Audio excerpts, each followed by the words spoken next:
Everybody, JC here with another T&I toy review. And for today's review, we're going to be taking a look at the new Batman vs. Superman Dawn of Justice 6-inch movie figures from Mattel.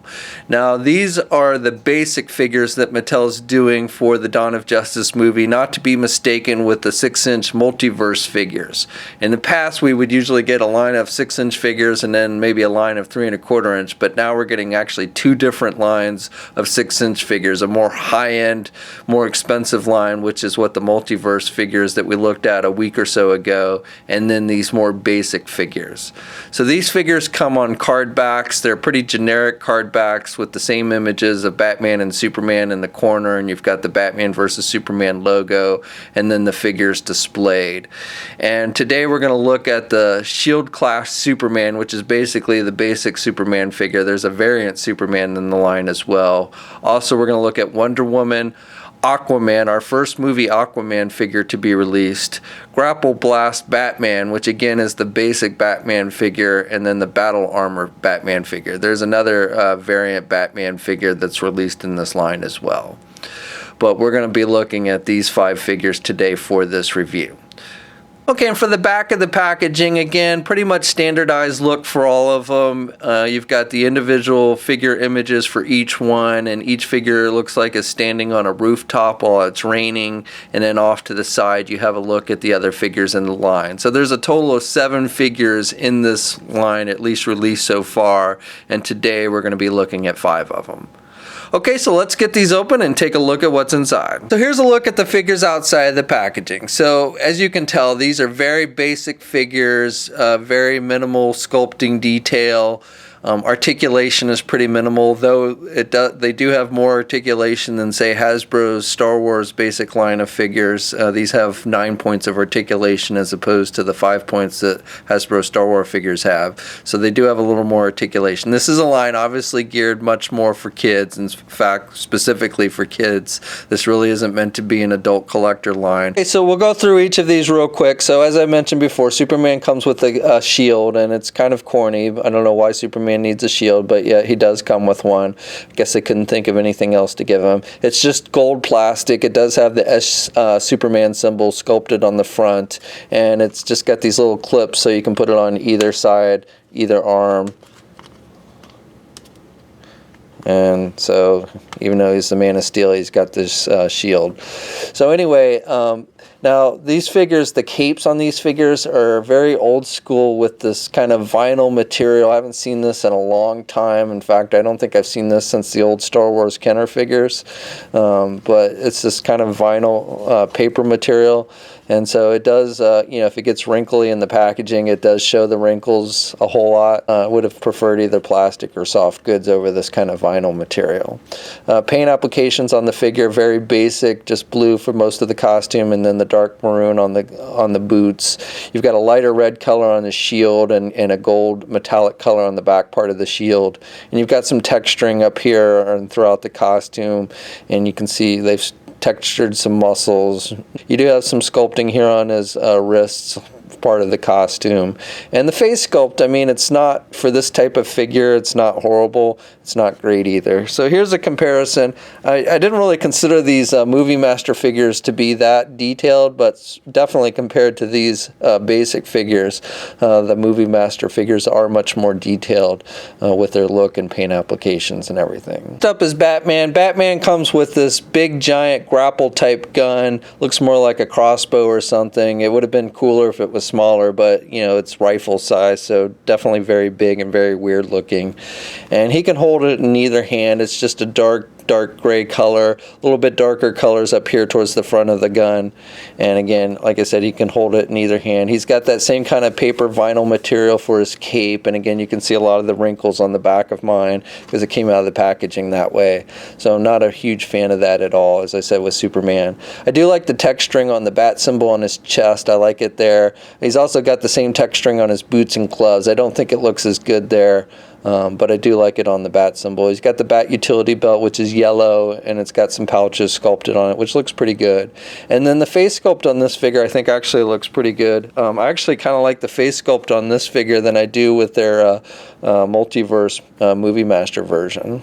The Armor Batman figure in this line, again, has that paper vinyl material for the cape. He comes with this big gun, which actually doesn't look too bad except for the end. The end of this with this kind of round tip of the gun I think looks a little weird, but otherwise it's not a bad looking gun. I don't know if he uses, the Movie Master figure came with a gun as well, so I guess at some point he does use a gun in the movie, I'm guessing. Though you would think with an armor suit you might build in some weapons instead of having to carry a gun, but I don't know. Anyway, for the rest of the figure, you've got the yellow utility belt again with the sculpted pouches. Face sculpt doesn't look too bad, and overall sculpting on this doesn't look too bad. You've definitely got that armored look. You got some metallic gray throughout the figure to give it the armored kind of metal look to it. Not as detailed again as the 6-inch version, but it doesn't look too bad. Now he only has one hand. This one cannot hold the weapon in his left hand. He can only hold the weapon in his right hand. Wonder Woman. Wonder Woman's face sculpt is pretty bad. I don't really like that at all. It's the worst part of this figure. Otherwise, it's not too bad of a looking figure. Looks very similar to the Movie Master version. Now, she comes with a shield and a sword just like the Movie Master version. However, the shield is not nearly as detailed. It's just a gray piece of plastic. You do have some of the writing and that bird sculpted on it, but again, it's just not as detailed looking as the one that comes with the Movie Master. It's not or Multiverse, whatever you want to call that line, but it's not as detailed either, and it's not as big. Same with the sword. The sword is just a gray plastic with not very much in the way of detail on it. She has her lasso, which is sculpted on the side, just like with the Multiverse version. It's not removable or anything. And then you've got that kind of vinyl material for her skirt, and the rest is just sculpted. The basic paint applications again.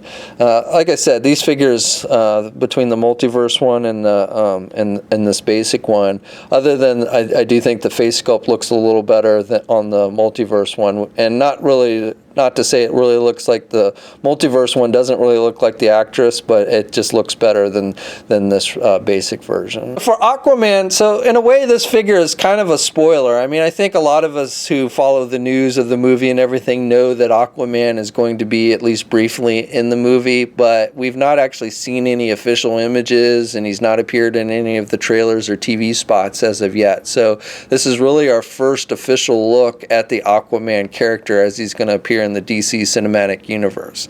And for the most part, this is not actually too bad a looking figure. The only thing I don't really like is I don't like the hair, the way the hair is sculpted. Now, since I haven't really seen any images of Aquaman from the movie, I don't know if that's how his hair actually will look in the movie or not, so I can't really give you a comparison. But to me, it just looks a little off, a little flat at the top, I think. But also maybe a little weird. They've done this two-tone color of the hair, so the lower part of the hair is a light brown color, and then the top part of the hair is a dark brown color. And then there's even a little bit of wash in the midsection of the hair. So I don't know, it just looks a little weird to me. The beard is a dark color, just like the top of his hair, and his face is also a bit more. The skin tone of his face is more pale than the skin tone on the rest of the body. I think the skin tone on the body portion of the figure looks good, but I think the face is a bit too pale. He comes with a trident, and it's just a gold plastic looking. We've seen tridents look, other figures of Aquaman have similar tridents like this, so nothing we really haven't seen with that. I do like the green metallic color paint that they've used on the pants, like you would expect from Aquaman. So I like the pants. I like the metallic green that they used here with the texturing and everything. And the overall detailing of the figure I think is actually nice. I really like the detailing with this tattoo work on his upper body. It's very clean looking and very precise, so it doesn't look too sloppy. And even on the back of the figure, I think it looks good. So I think they did a pretty good job with that. We've got these gold armor pieces like on his shoulder and down here on his side and his boots and stuff, and that all looks pretty good. It's just a basic gold metallic paint.